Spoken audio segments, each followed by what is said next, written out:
ini muallif yakni Al-Hafidh Ibnu Hajar Al-Asqalani rahimahullah meletakkan hadis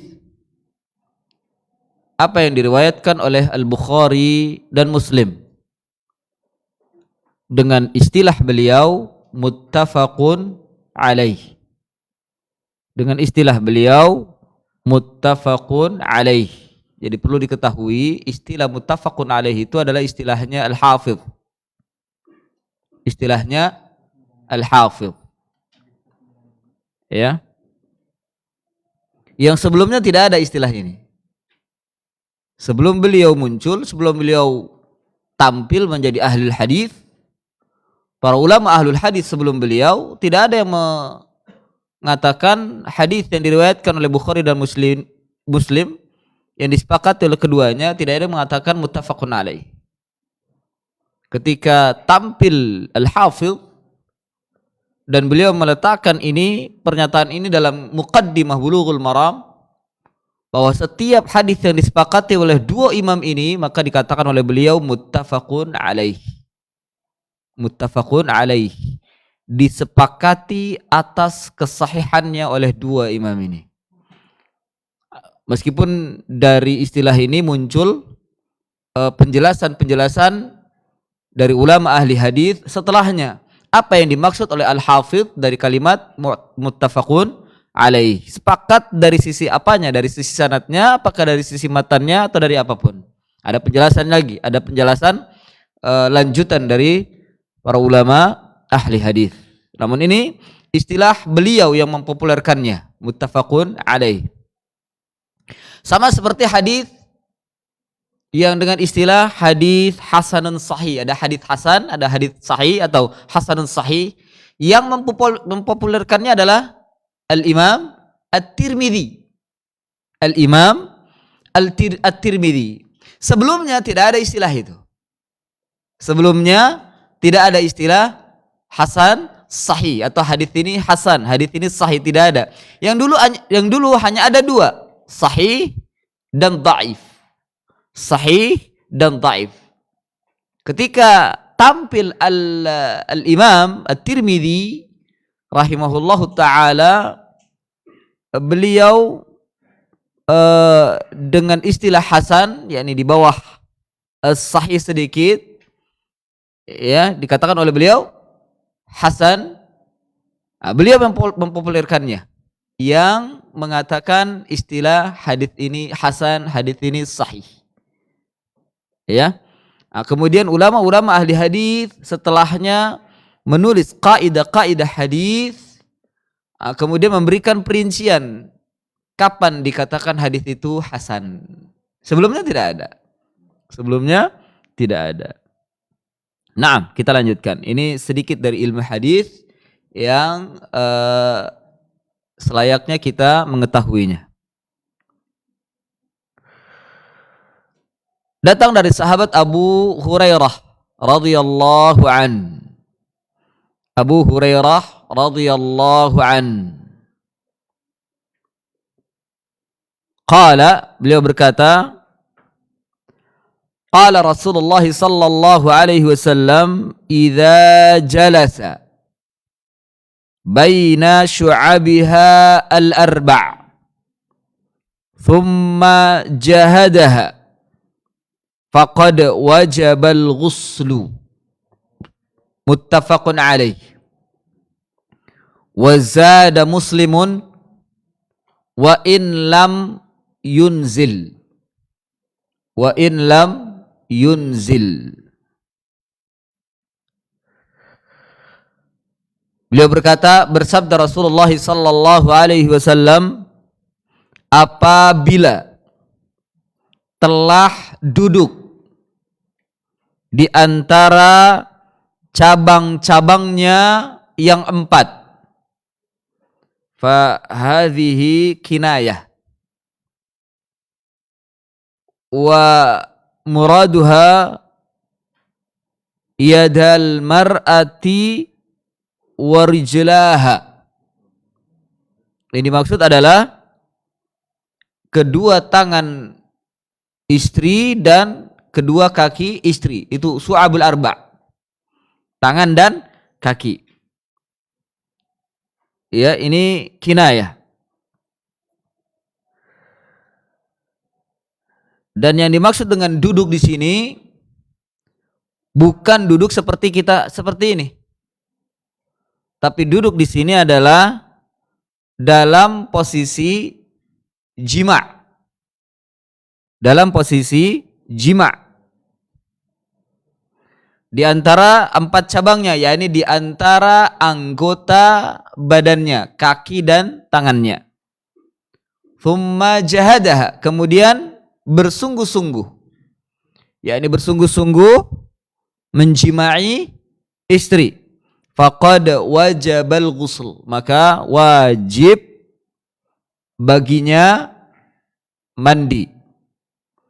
Tentunya dipahami oleh kita, wajib baginya mandi, ini bukan hanya suami saja, tapi suami dan istri wajib mandi.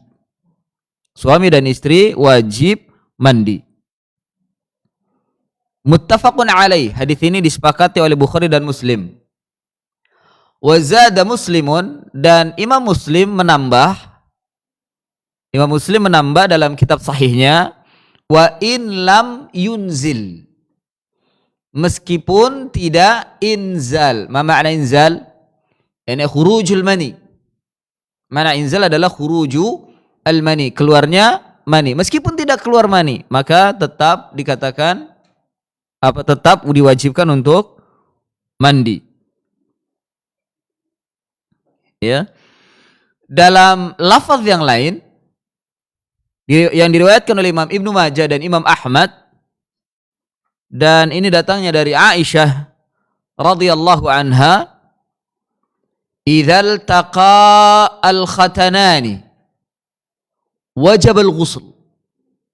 Idzal taqa al-khatanani, apabila bertemu dua khitan. Hadil kinayah. Lihat, bahasa mereka ini, bahasa Rasulullah dan bahasa para sahabat itu bahasanya bagus-bagus. Ya, dengan kinayah yang mudah dipahami. Ya. Idzal taqa khatanani, apabila bertemu dengan dua khitan. Ya, bertemu dengan dua khitan, yang dua khitan, dua kemaluan, dua faraj, kubul antara laki-laki dengan wanita, antara suami dengan istri. Faqad wajabal ghuslu, maka wajib mandi. Maka telah wajib mandi. Meskipun tidak inzal. Lihat di sini lafaznya idzal taqa. Apabila bertemu. Kalau tadi apabila sudah mujahada, bersungguh-sungguh. Dari sini ada dua pemahaman, bahwa yang pertama hanya sekedar bertemu saja, wa in lam yadkhul, meskipun tidak masuk, tapi bertemu sudah, ya sudah bertemu, tapi tidak masuk, tidak dukhul, maka wajib al-ghuslu. Ya tentunya kalau belum dukhul, belum inzal. Ya, terkadang belum inzal, belum dukhul, tapi sudah bertemu. Ya, qadar Allah nggak jadi. Atau mungkin ada sesuatu tidak jadi, tapi sudah bertemu dia, sudah nempel bahasa kita. Itu iltaqa namanya. Sudah nempel, maka wajib al-ghuslu. Kalau yang di atas tadi, hadisnya Abu Hurairah, thumma jahadaha, ini sudah dipastikan sudah dukhul, sudah masuk. Hanya saja illatnya di sana, meskipun tidak inzal, tidak keluar mani, sebelum keluar sudah dicabut, tetap wajib al-ghuslu. Wajib al-ghuslu. Ikhwani fillah, a'azzani Allah wa iyyakum. Hadis ini diletakkan oleh Al-Hafidz, ya, untuk memansukh hadis yang di 93, di nomor 93, yang Nabi SAW bersabda, al-ma'u minal ma', al-ma'u minal ma', air itu dari air. Artinya menyiramkan air ke tubuh disebabkan karena air mani yang keluar. Itu maksudnya. Dari sini dipahami para ulama bahwa tidak wajib mandi kalau tidak keluar mani. Tidak wajib mandi kalau tidak keluar mani. Meskipun sudah dukhul. Ini dipahami. Pemahaman ini mansuh. Pemahaman ini mansuh dengan hadis tadi yang datang dari Abu Hurairah. Meskipun sudah mujahadah atau bahkan hanya iltiqa saja, bertemu saja, wajibul ghusl. Meskipun tidak keluar mani. Ini cara menjamak dua hadis yang seolah-olah terlihat bertentangan. Dipahami ya? Gampang memahaminya insyaallah. Ya. Jadi hadis ini diletakkan oleh Al-Hafidz untuk memberikan isyarat bahwa hadis sebelumnya yang datang dari Abu Sa'id Al-Khudri radhiyallahu an itu telah dimansukh dengan hadis ini. Ya, al-ma'u minal ma', air itu dari air, artinya air yang disiramkan ke tubuh dalam rangka mandi itu disebabkan karena air mani yang keluar. Itu maknanya. Disebabkan karena air mani yang keluar. Artinya mafhum dari hadis ini mafhum muwafaqah namanya. Berarti kalau tidak keluar mandi tidak wajib mandi, gitu maksudnya. Namun pemahaman ini dimansukh. Memang kalau seandainya tidak ada hadis Abu Hurairah tetap pemahamannya seperti itu. Kalau tidak ada hadis Abu Hurairah. Ternyata hadis Abu Hurairah ini yang dikeluarkan oleh Bukhari dan Muslim sebagai hadis yang memansukh dari hadis sebelumnya. Apalagi hadis Aisyah tadi. Hadis Aisyah idzal taqa khatanani faqad wajibul ghusl. Ini bukan hanya sekedar dukhul tapi hanya sekedar bertemu saja. Hanya sekedar bertemu meskipun masih di luar, belum masuk. Dia bertemu sudah. Maka wajib al-ghusl gitu, ya. Ikhwani fillah, a'azzani Allahu wa iyyakum.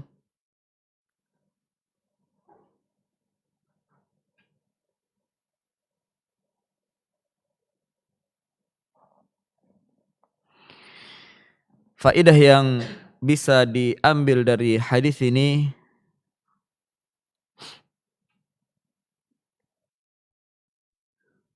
sudah disebutkan tadi, tidak terlalu banyak faedah dari hadis ini, bahwa inna mantuqal hadithi nasikhun li mafhumil hadithi Abi Sa'id As-Sabiq. Bahwa hadis ini mantuk, secara mantuk, apa mantuk? Mantuk itu secara lafaz, secara teks, yaitu mantuk. Secara teks hadis ini nasikh, yang memansuh li mafhumil hadis, untuk pemahaman hadis Abu Sa'id yang sudah lalu. Ini tadi yang saya bicarakan. Ya, kanu yaquluna al-ma'u minal ma'. Rukhsatan kana Rasulullah sallallahu alaihi wasallam rakhasa biha fi awalil Islam. Konon dahulu mereka, yakni para sahabat Nabi sallallahu alaihi wasallam itu memahami ini adalah rukhsah dari Nabi sallallahu alaihi wasallam di awal-awal Islam. Ingat hadisnya secara rinci sudah kita bacakan pada pertemuan yang terdahulu, ya, bahwa ketika Nabi datang ke mana? Ke Kuba. Kemudian memanggil seorang sahabat, keluar terburu-buru. Itu sudah mujahadah dengan istrinya, tapi keluar belum inzal. Nah, Nabi mengatakan al-ma'u minal ma'. Bila ingin menyiramkan ke tubuh maka disebabkan karena air mani yang keluar. Tapi dia belum keluar, maka dipahami dia tidak harus mandi.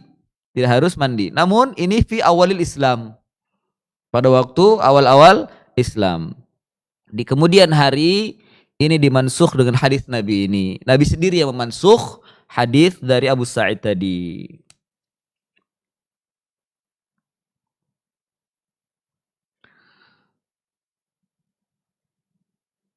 Nah, kemudian selanjutnya hadis yang ke-95. Ini hadis yang saya jadikan sebagai tema pada malam ini di flyer yang telah disebar oleh panitia, ya, bahwa innallaha la yastahi minal haqq. Innallaha la yastahi minal haqq. Sesungguhnya Allah tidak malu dari kebenaran. Allah tidak malu dari kebenaran. Hadisnya juga dikeluarkan oleh Imam Bukhari dan Muslim. Muttafaqun alaih. Dari Ummu Salamah. Dari Ummu Salamah.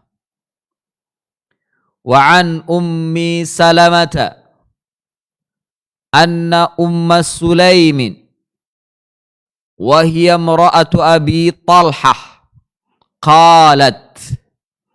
Dari Ummu Salamah. Ummu Salamah ini sudah menjadi istri Nabi. Ummu Salamah ini sudah menjadi istri Nabi.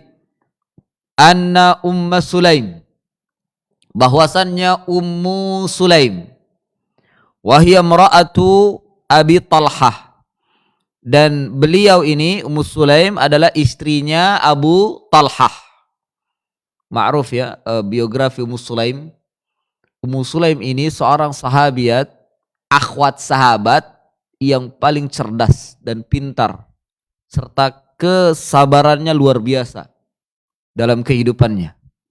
Ya, sabarnya luar biasa. Dan beliau inilah mahar yang termahal, seorang wanita yang mendapatkan mahar yang termahal dari suaminya.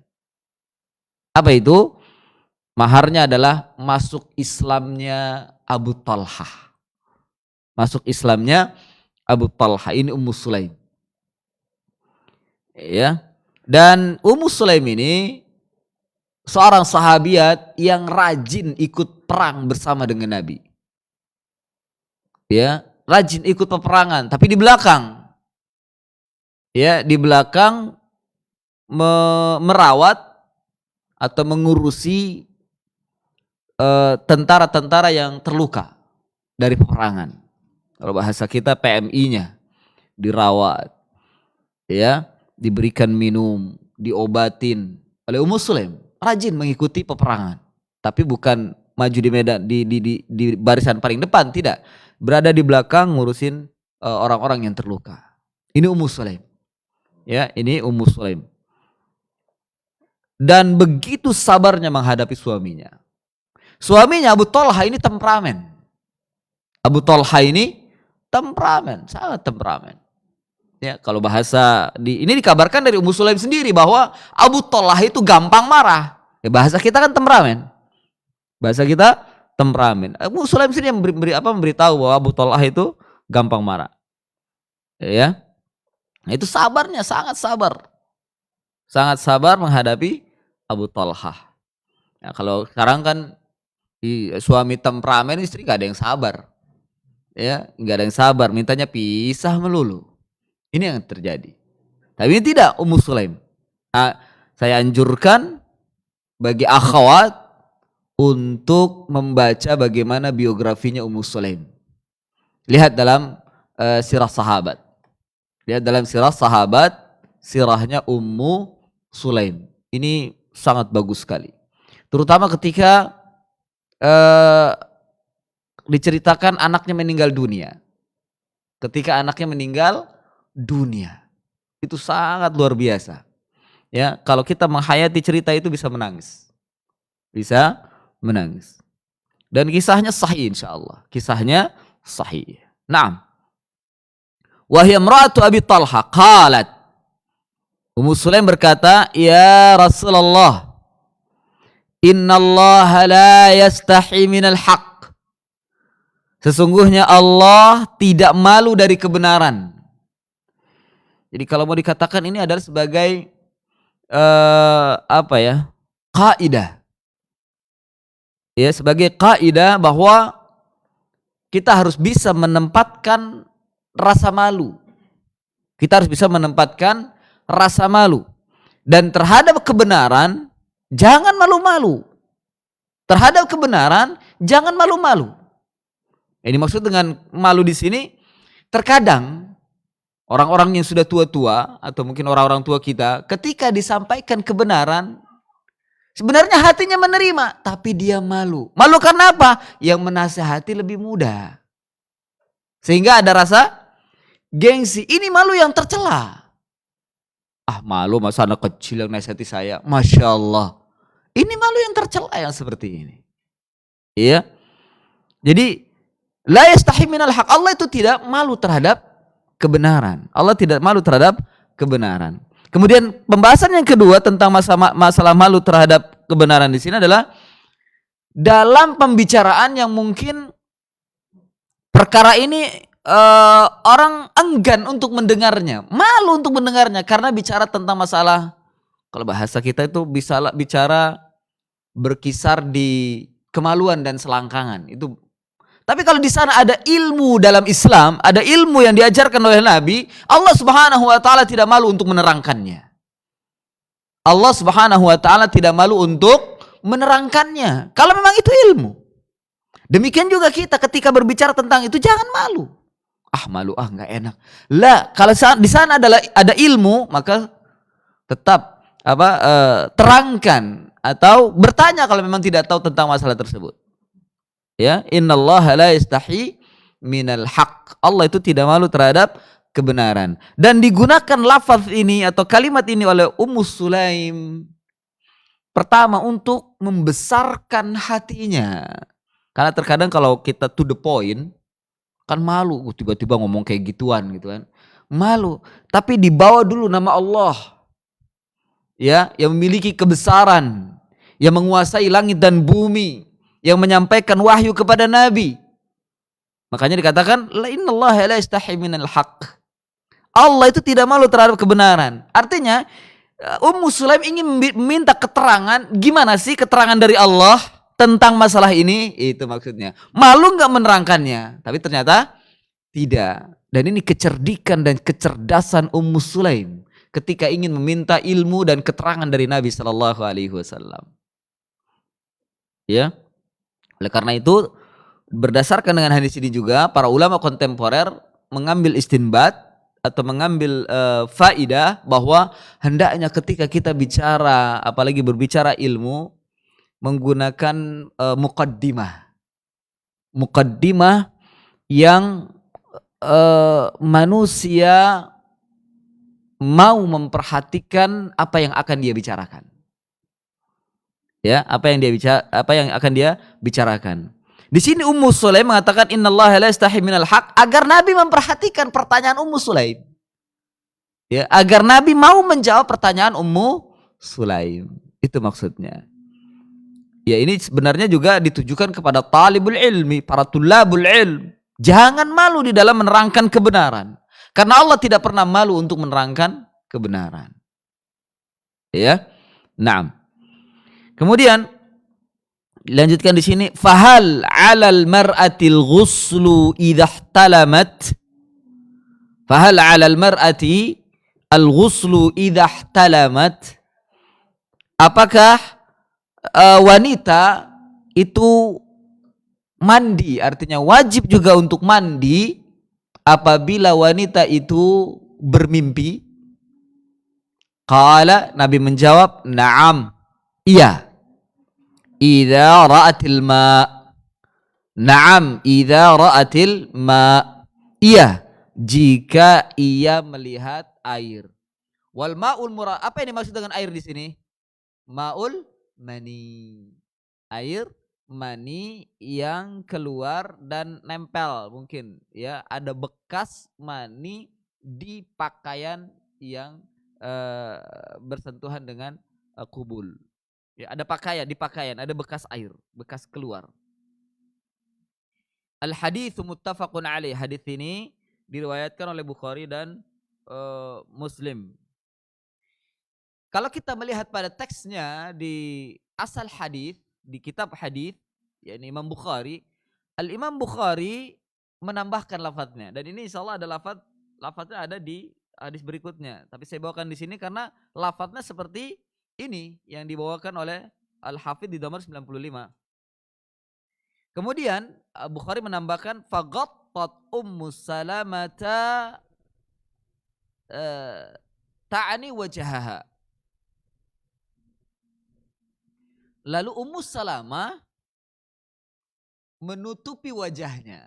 Artinya ketika mendengar Ummu Sulaim bertanya begitu kepada Nabi, Ummu Salamah segera menutup matanya, menutup wajahnya. Kenapa? Malu. Masa sih nanya kayak ginian?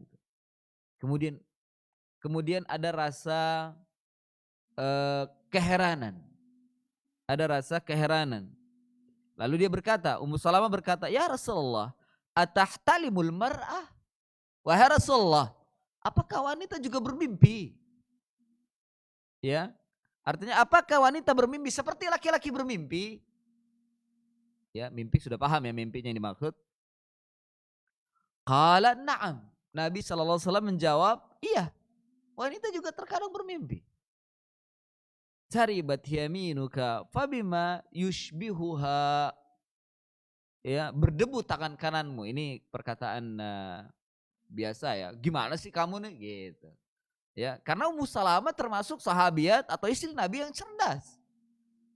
Ya, termasuk nanti di kemudian hari setelah Nabi wafat, termasuk sahabiat yang dijadikan rujukan oleh para sahabat, ulamanya sahabat, wanita ulama sahabat seperti Aisyah radhiyallahu anha, Ummu Salamah itu. Ya, taribat yaminuk, fabima yushbihuha. Berdebulah tanganmu.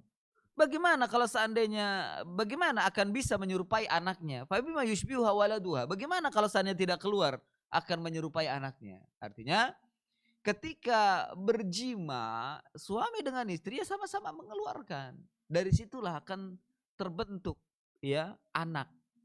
Anak menyerupai siapa? Dilihat dari banyak dan sedikitnya mani yang keluar dari kedua pasangan tersebut. Bahkan dijelaskan lebih detail lagi oleh Al-Imam Ibnu Qayyim Al-Jauziyah rahimahullah dalam Tibbun Nabawi.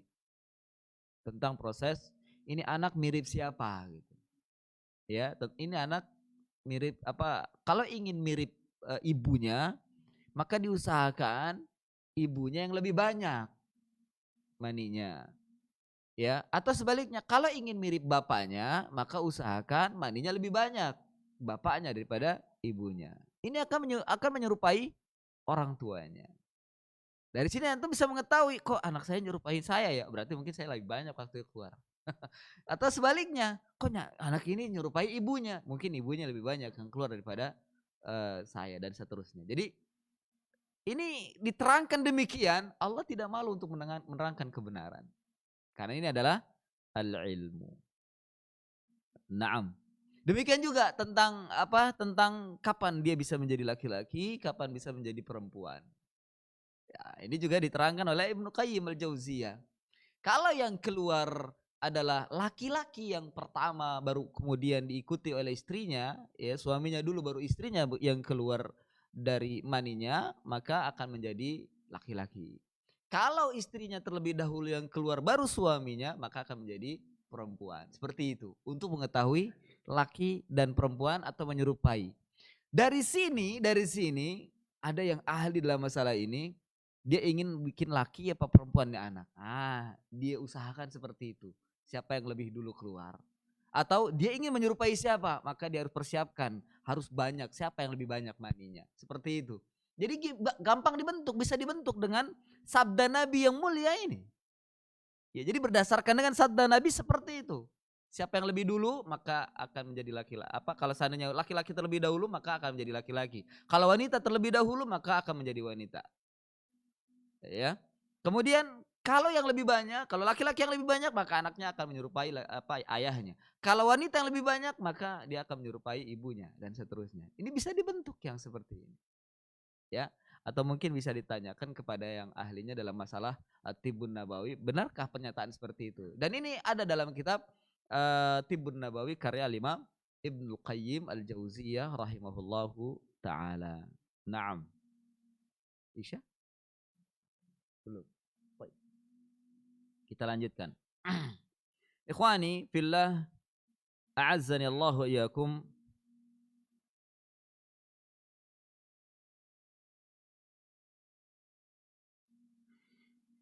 Dan mimpi ini pun ya dikatakan oleh dalam riwayat Ibnu Majah dari Khawlah binti Hukaim, dan hadits ini disahihkan oleh Imam Al-Albani rahimahullah. Di sana ada lafaz laisa 'alaiha ghuslun hatta tanzila kama yanzil ar-rajul. Ketika bermimpi tidak ada mandi bagi wanita sampai ia keluar seperti keluarnya laki-laki saat bermimpi. Ya, sampai ia merasakan keluar sebagaimana keluarnya laki-laki saat bermimpi. Sampai seperti itu ya. Ya. Ya kita kalau penjelasan secara rinci ya akan seperti Ummu Salamah menutup muka, malu mendengarnya. Tapi innallaha la yastahi minal haq. Allah tidak malu terhadap untuk menjelaskan kebenaran. Naam. Ma yukhadhu minal hadits, apa yang bisa diambil dari hadits ini? Yang pertama, innal mar'ata tahtalimu fil manami kama yahtalimu rajul.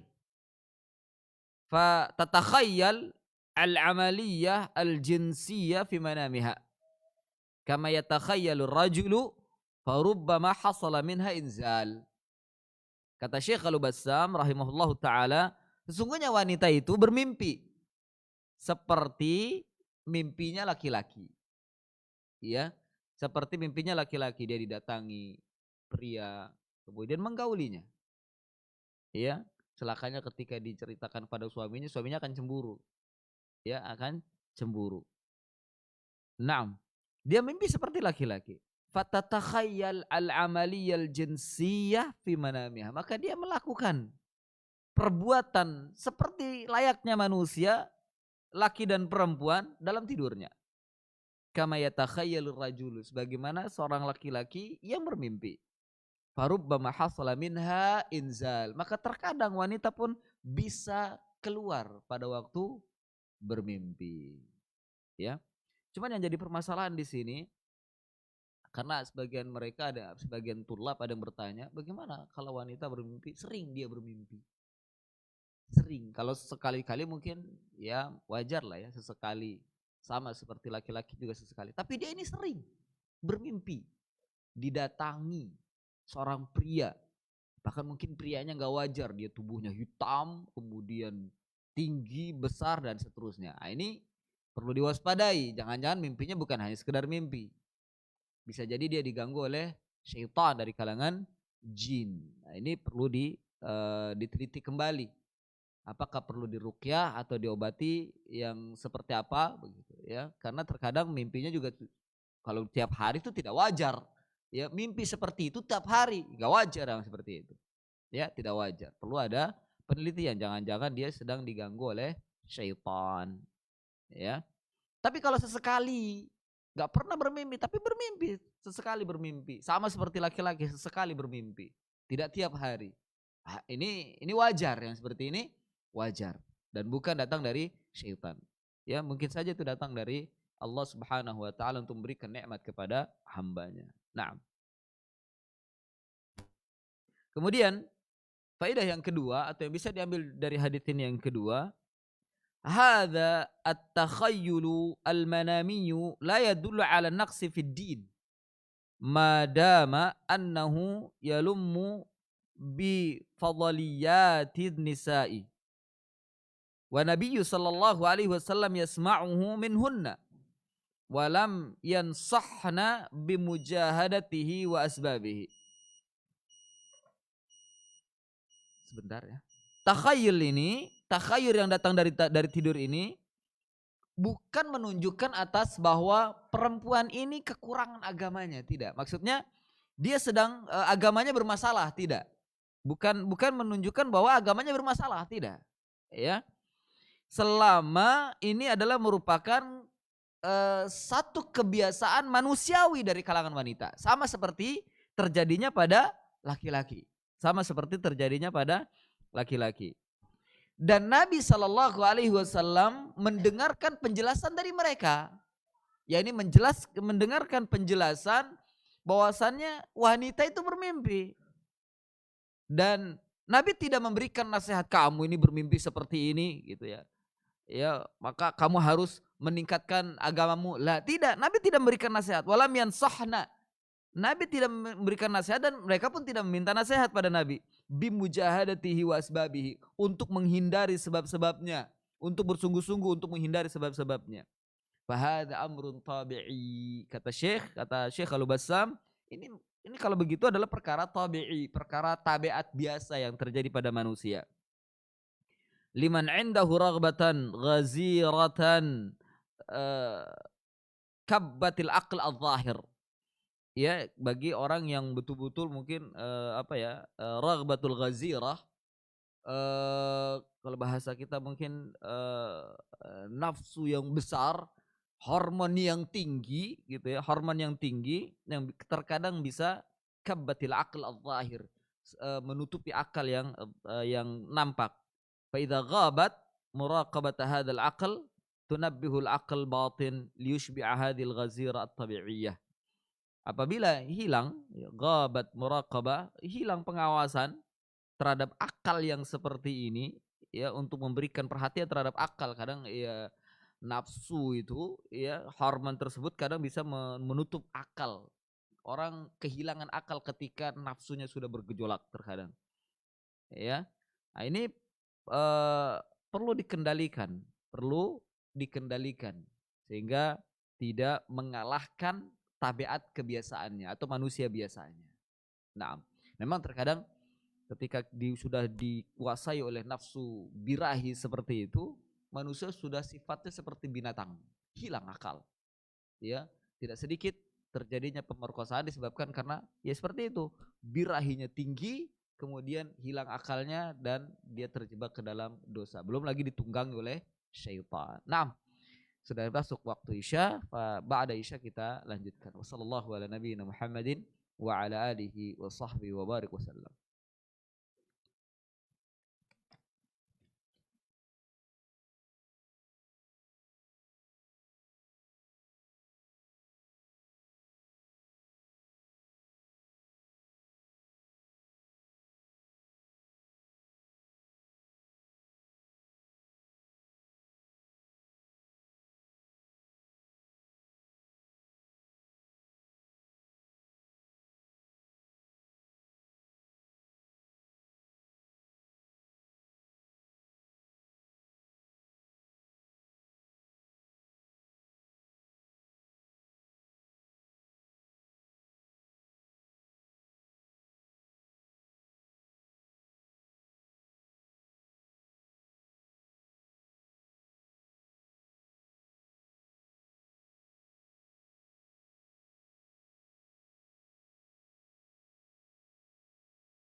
Alhamdulillah wassalatu wassalamu ala Rasulillah wa ala alihi wa ashabihi wa man walah.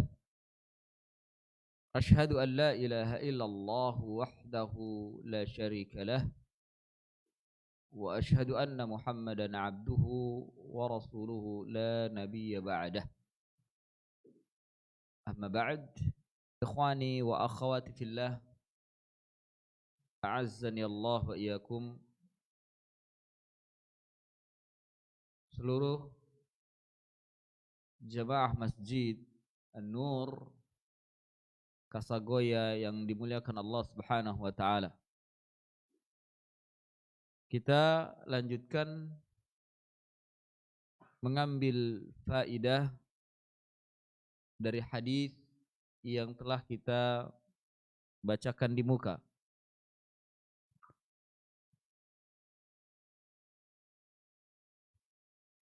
Di antara faedah dari hadis ini yang ketiga, innal mar'ata idza ihtalamat wa ra'atil ma' fa'alaiha al-ghusl.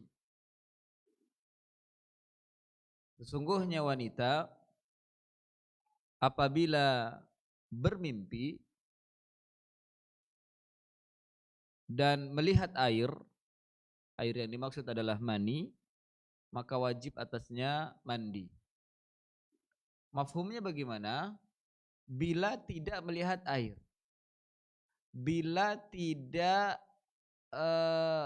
ada tanda-tanda mani keluar, maka tidak wajib mandi. Karena bermimpi. Karena hanya bermimpi. Yang terkadang mungkin saat bermimpi kita merasakan keluar, tapi ternyata begitu dicek tidak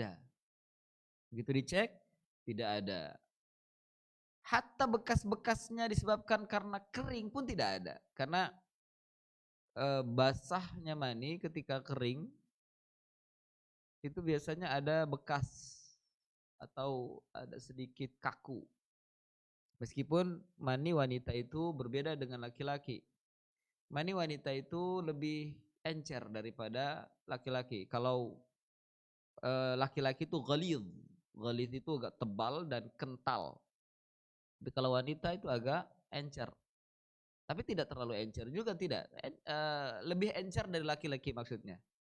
Ya, lebih encer daripada laki-laki. Tapi ketika kering atau menempel pada pakaian itu ada bekas, sama seperti mani laki-laki, ada bekas dan terasa keras seperti lem yang sudah kering. Nah, bila ketika dilihat ada bekas itu yang dimaksud ma tadi, wara'atil ma, dan melihat mani yang menempel meskipun sudah kering, fa'alaiha al-ghusl, maka wajib atasnya mandi. Bila tidak melihat maka tidak wajib mandi. Ini yang dimaksud.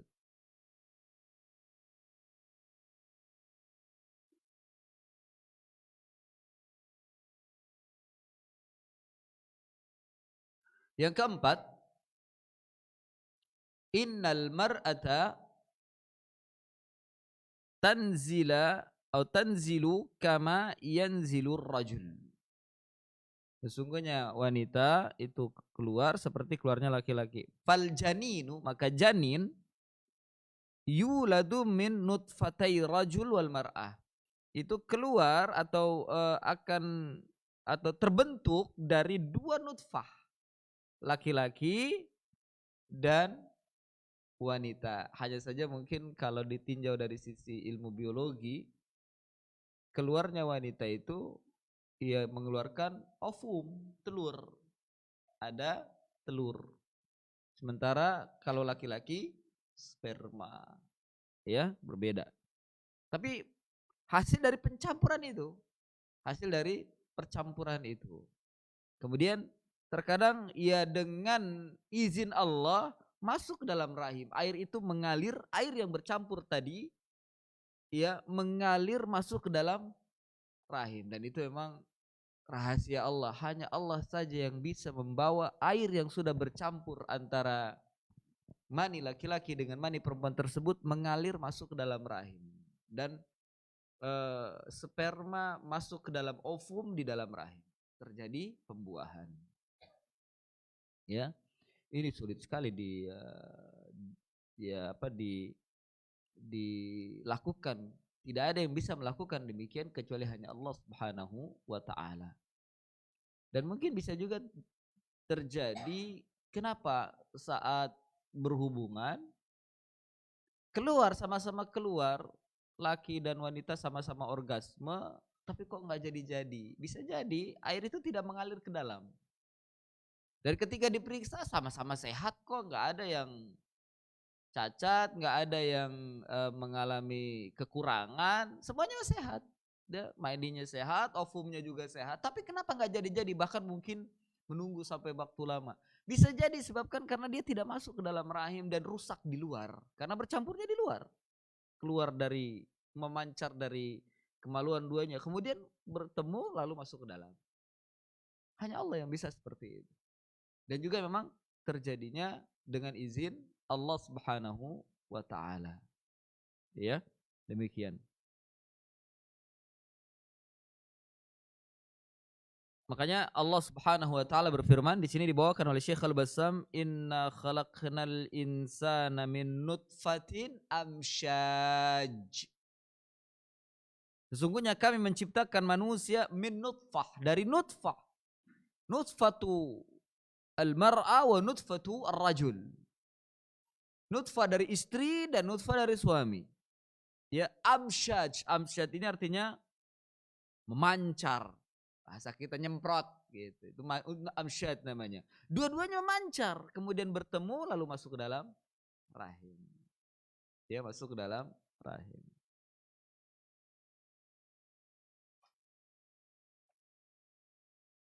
Wa min nutfatiha yakunu shibhul walad biha.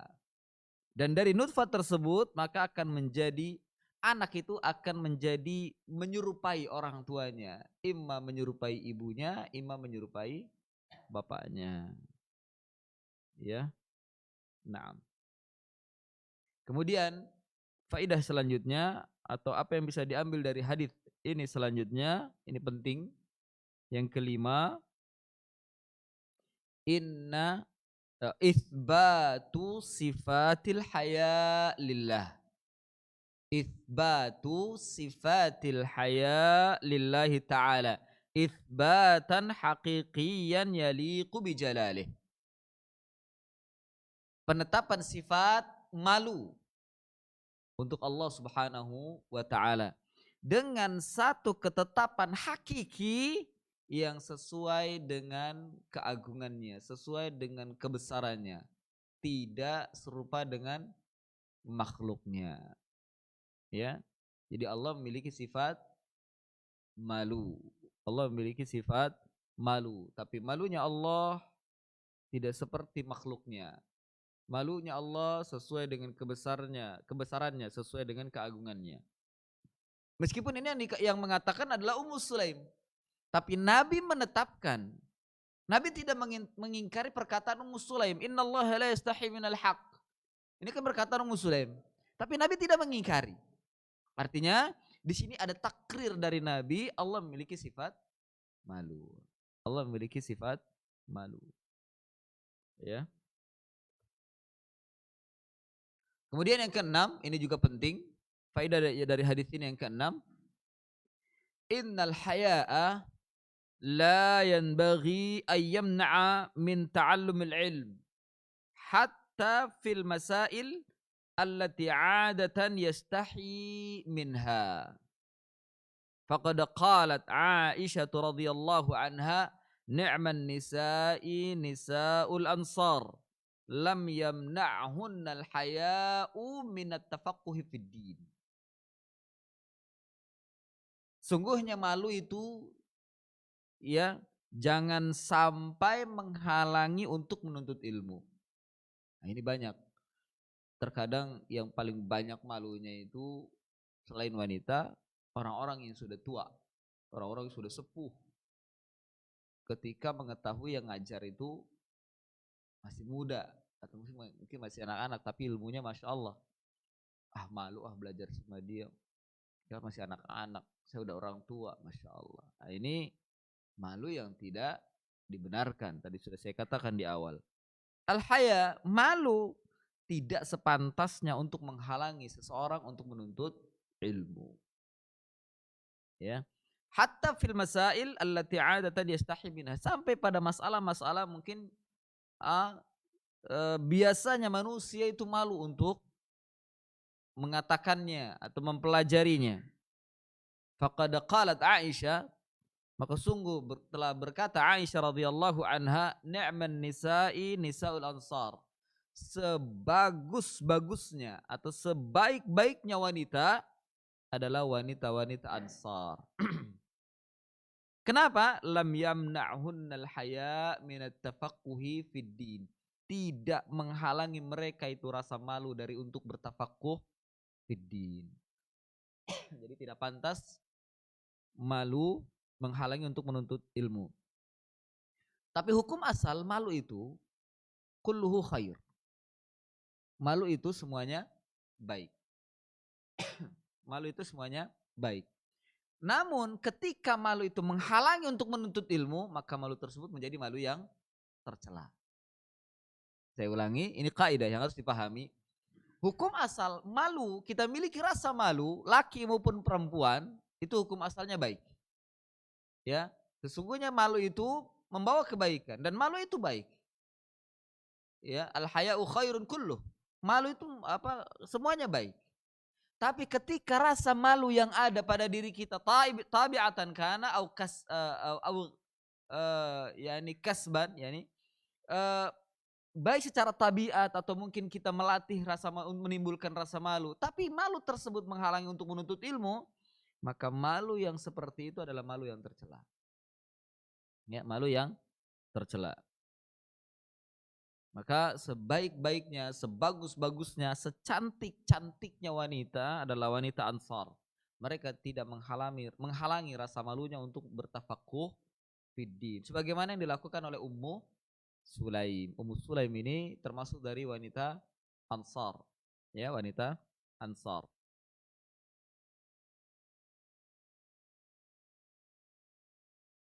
Kemudian yang ke-7, faedah dari hadis ini, inna minal adabi wa husnil mukhatabati ay yuqaddima amamal kalamil ladzi yustahya minhu muqaddimatan tunasibul maqama tamhidan lil kalam liyakhiffa waq'ahu wa li'alla yunsabu sahibuhu ilal jafa. Sesungguhnya adab yang baik, minal adabi wa husnil mukhatabah, termasuk adab dan bagusnya kita berbicara, ya, ayyuqaddima amamal kalam, untuk mengedepankan atau mendahulukan di awal pembicaraan alladzi yustahya minhu, yang yang seorang itu terkadang malu darinya, untuk sebagai muqaddimah. Jadi dijadikan sebagai muqaddimah.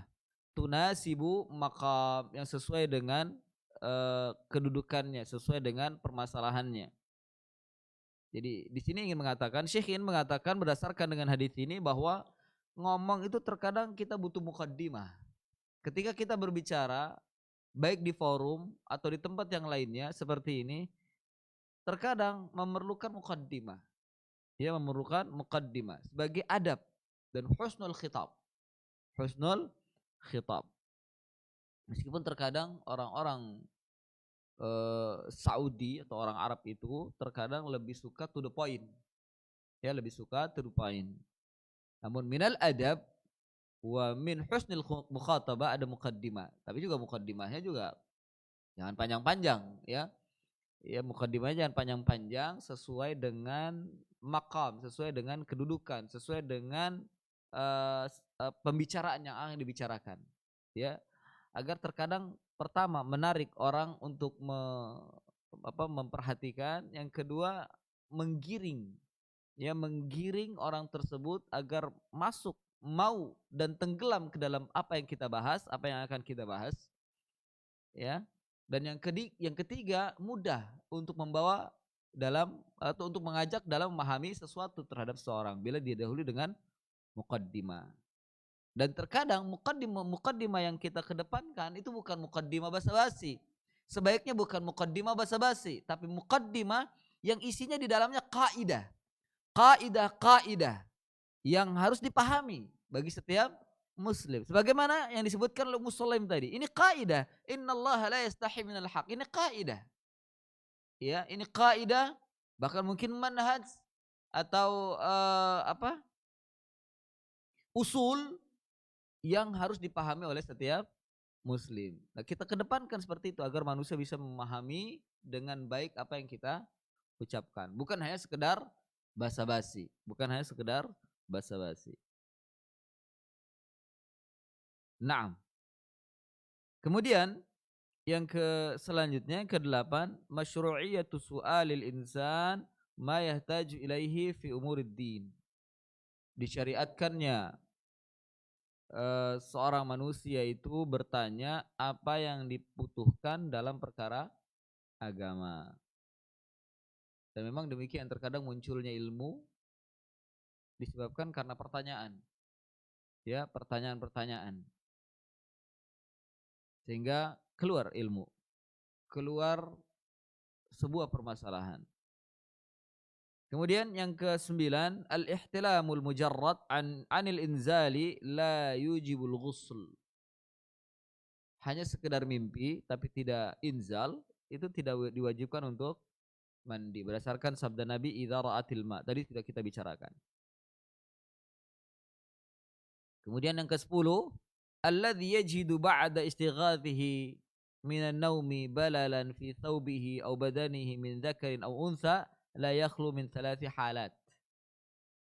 Yang dia ketika bangun mendapati sesuatu dari tidurnya, ya mendapati balal. Balal ini basah. Ya, balal ini basah.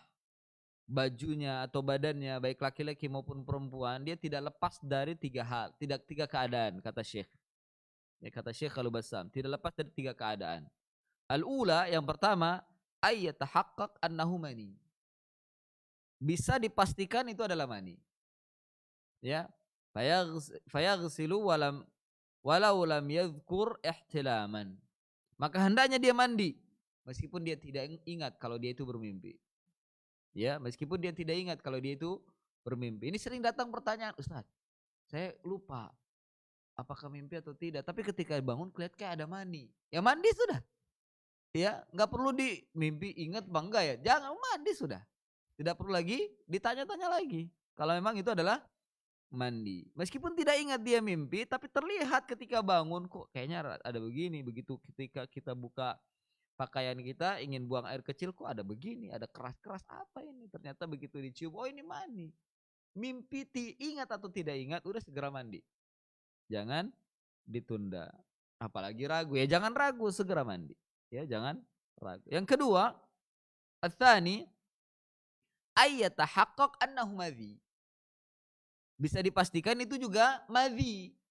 Bisa dipastikan itu juga madhi. Fahuwa najasatun, maka madhi itu adalah najis. Madhi itu adalah najis. La ghair, tidak ada yang lain. Yajibu alaihi ghaslaha, wajib madhi itu dicuci. Walaysa alaihi ghusl, tapi dia tidak wajib mandi. Madhinya dicuci. Madhi mungkin yang sudah nempel di pakaian itu dicuci, dipercikan dengan air ya sampai basah. Kemudian kalau seandainya dia masih keras dikerak begitu ya, sampai betul-betul dia lemes. Ya, sampai betul-betul kalau udah lemas dan tidak ada lagi bau, tidak ada lagi bekas, berarti sudah suci. Berarti sudah suci. Ya.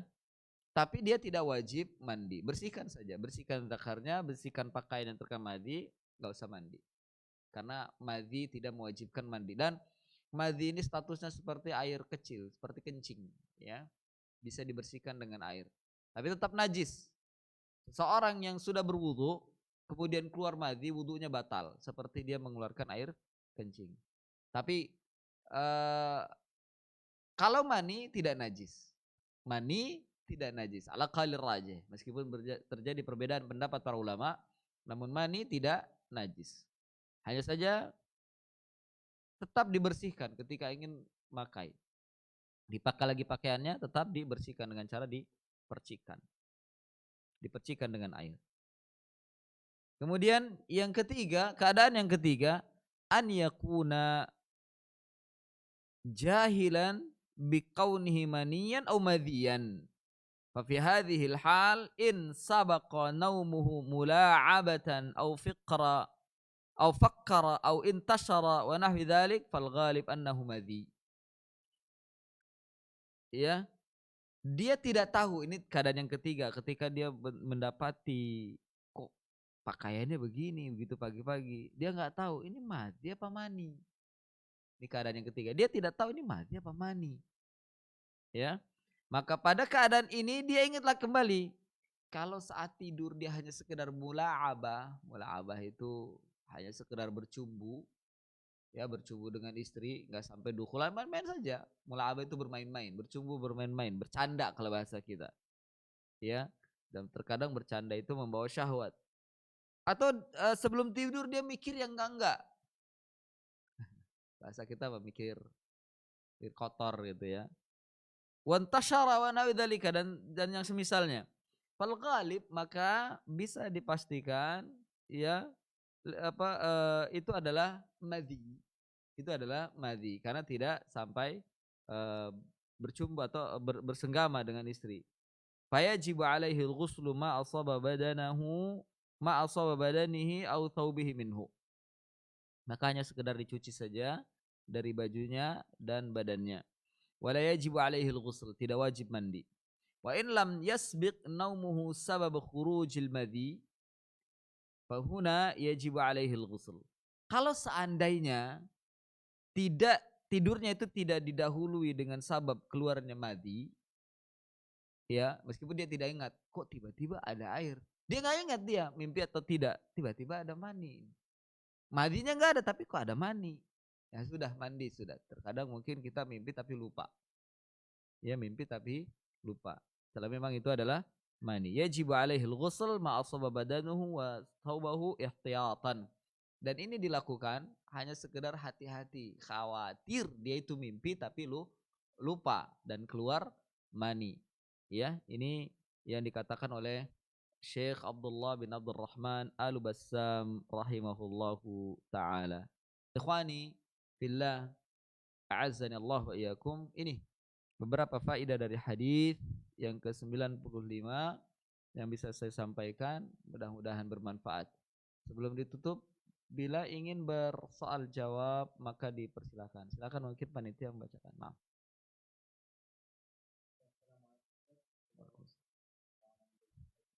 Amin wa iyyakum. Masya Allah. Iya. Fihi tafsil, tentang bayi tabung fihi tafsil. Di dalamnya ada penjelasan, harus dijelaskan secara rinci. Ya, yang pertama bila ingin melakukan bayi tabung atau bila tidak ada uzur bagi seorang istri dari rahimnya, tidak ada uzur, maka atau sebentar, bagaimana proses bayi tabung itu? Ya, proses bayi tabung. Bayi tabung itu mengumpulkan sperma dengan telur di luar ya. Kemudian setelah berkumpul lalu dimasukkan ke dalam rahim. Ya. Nah, ini kalau seandainya tidak ada uzur di rahim atau dikumpulkan yang di luar, maka yang seperti ini makruh atau mungkin bisa menjurus pada haram. Enggak ada uzur.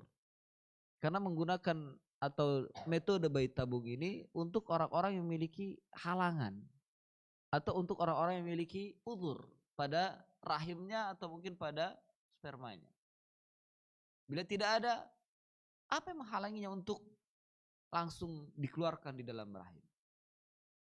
Iya tidak.